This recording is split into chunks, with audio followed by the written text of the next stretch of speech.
Bonjour à tous.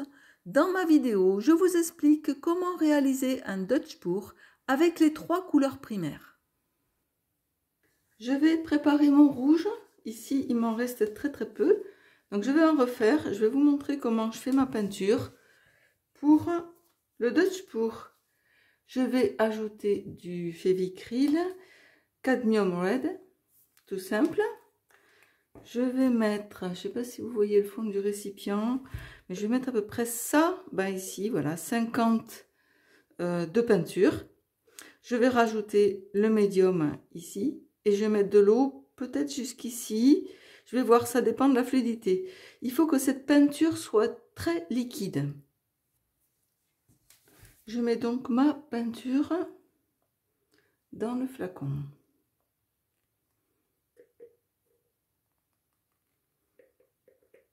Alors, est-ce qu'il y en a 50? C'est assez difficile à voir. Après, ce n'est pas au gramme près, j'en ai mis un petit peu plus. C'est pas au millilitre près. J'en ai mis un peu plus. Apparemment, ça arrive là. Je vais mettre du médium. C'est toujours avec mon médium, flétrol, colle et eau. Alors, j'ai mis ici 60 g de flétrol, 30 g de colle et 10 g d'eau. J'ai fait une vidéo pour préparer ce pouring, je vais vous le mettre en haut à droite de la vidéo si vous voulez savoir comment je l'ai fait et pourquoi j'ai fait ça. Voilà. Donc j'en mets un petit peu plus parce que j'ai mis un peu plus de peinture. Je vais mélanger peinture et médium. Il faut bien fermer, sinon il y a de la peinture partout. Je mélange. Et je mets l'eau après, pour que la peinture soit bien mélangée au médium. Un médium est essentiel dans l'acrylique. Il sert de liant à la peinture acrylique et les pigments vont rester bien en suspension et bien uniformes. Tout est mélangé et je vais rajouter l'eau. Ça, c'est pas du médium, c'est de l'eau. Hein. Voilà, et j'en mets assez puisque c'est un Dutch pour. Alors ça fait un peu de manipulation avec la bouteille, mais après c'est très vite mélangé par rapport à la spatule. Je vais voir la fluidité. Hop!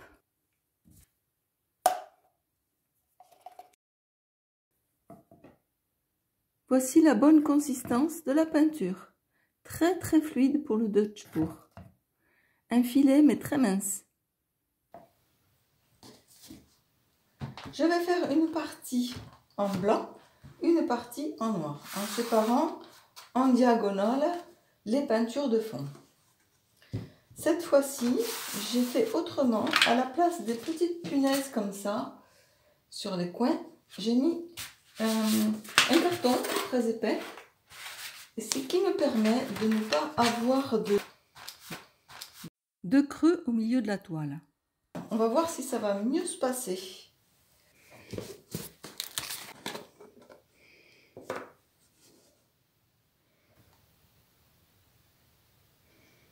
Il y a moins de bulles dans la peinture de fond parce que je ne l'ai pas... Je l'ai mélangé hier.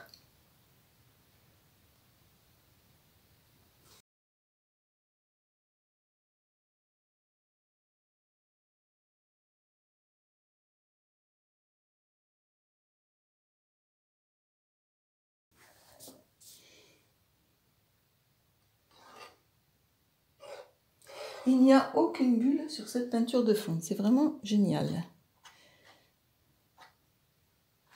La peinture de fond que j'ai diluée comme la peinture en couleur que je vais mettre par-dessus. Il faut bien essuyer le blanc. Pour pas laisser de traces de blanc dans la peinture de fond noir.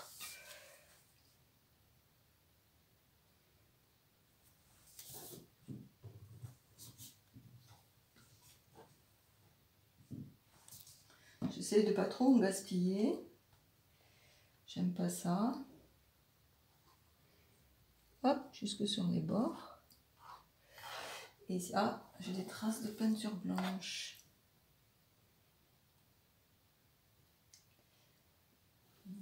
ça. Maintenant, je vais faire les bords.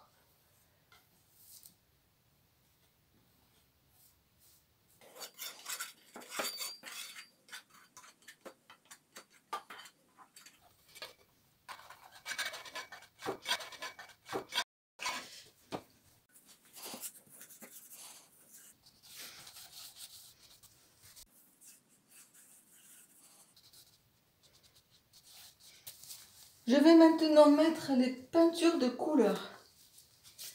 Donc je vais les mettre au milieu et en mettre beaucoup moins que la dernière fois. Je ne sais pas si vous avez vu ma vidéo. Je vais en mettre beaucoup moins. Hop, c'est pas grave. C'est parti!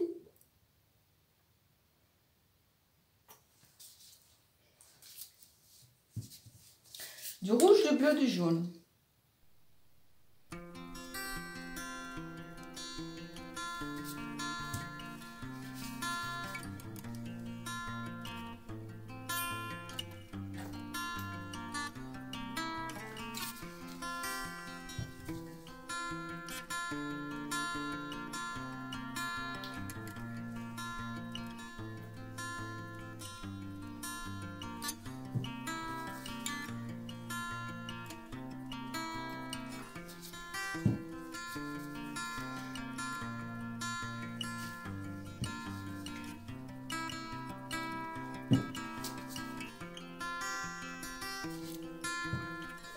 Un tout petit peu de blanc par-dessus.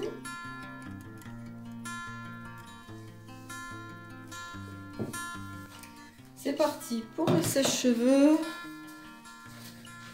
Je vais passer un petit coup de chalumeau quand même. Il y a quelques bulles.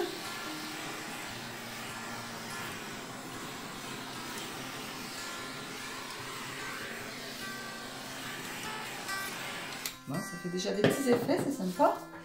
C'est parti pour le sèche-cheveux. Bouton froid et moyen.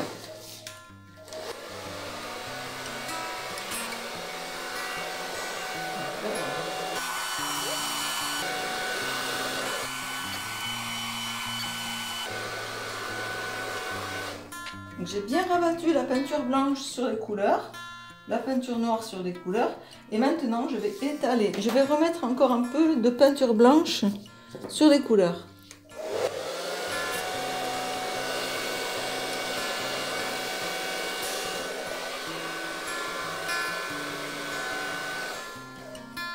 Bon, c'est parti.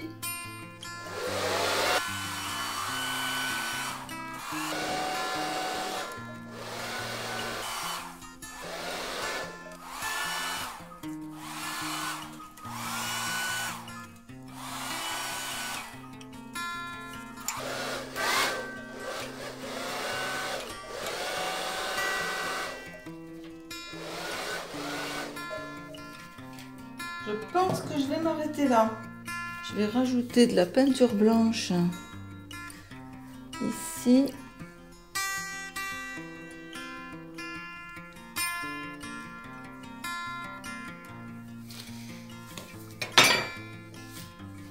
Je vais souffler le coin là-bas.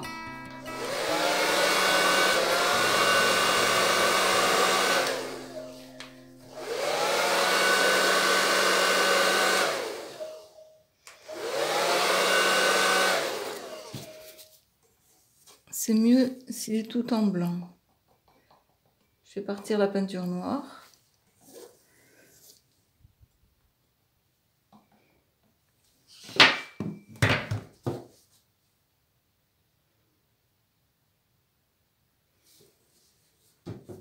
Je vais tourner ma toile. Ah, ici aussi, il n'y a pas de peinture blanche. Je vais mettre du blanc ici.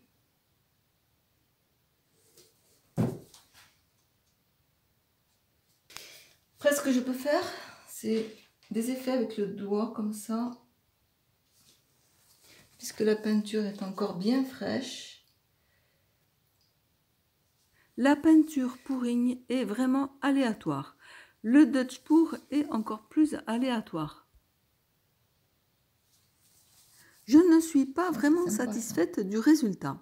J'essaye d'apporter quelques améliorations, mais on voit que le bleu et le jaune ont presque totalement disparu.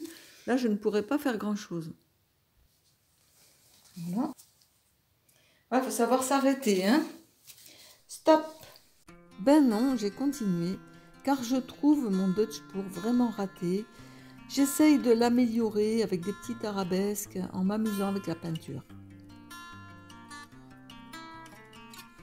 J'ai pensé rajouter quelques gouttes d'huile de silicone sur la peinture pour faire apparaître les couleurs bleues et jaunes manquantes. Il faut en mettre très peu.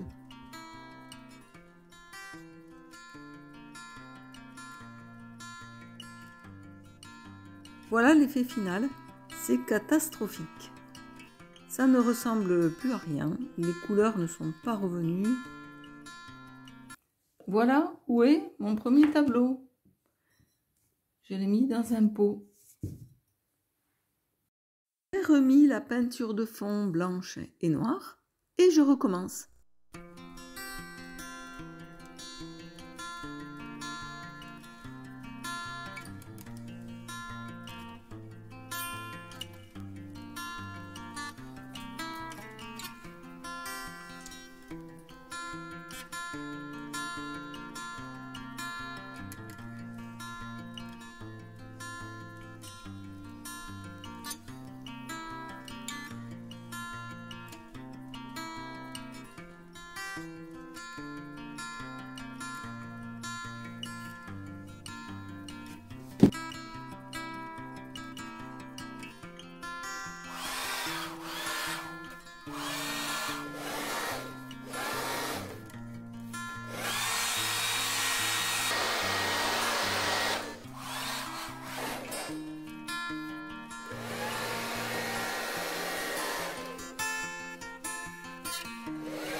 Cette fois, l'effet final me plaît beaucoup. Il y a du vert obtenu avec le jaune et le bleu. Le rouge donne des effets un peu orangés avec le jaune. C'est super! Je ne fais aucune retouche. J'espère que ma vidéo vous aura aidé à faire des pourrings, des Dutchpours. Si c'est le cas, mettez un pouce bleu, ça me fait plaisir. Et mettez des commentaires, je pourrai vous répondre si vous avez des questions.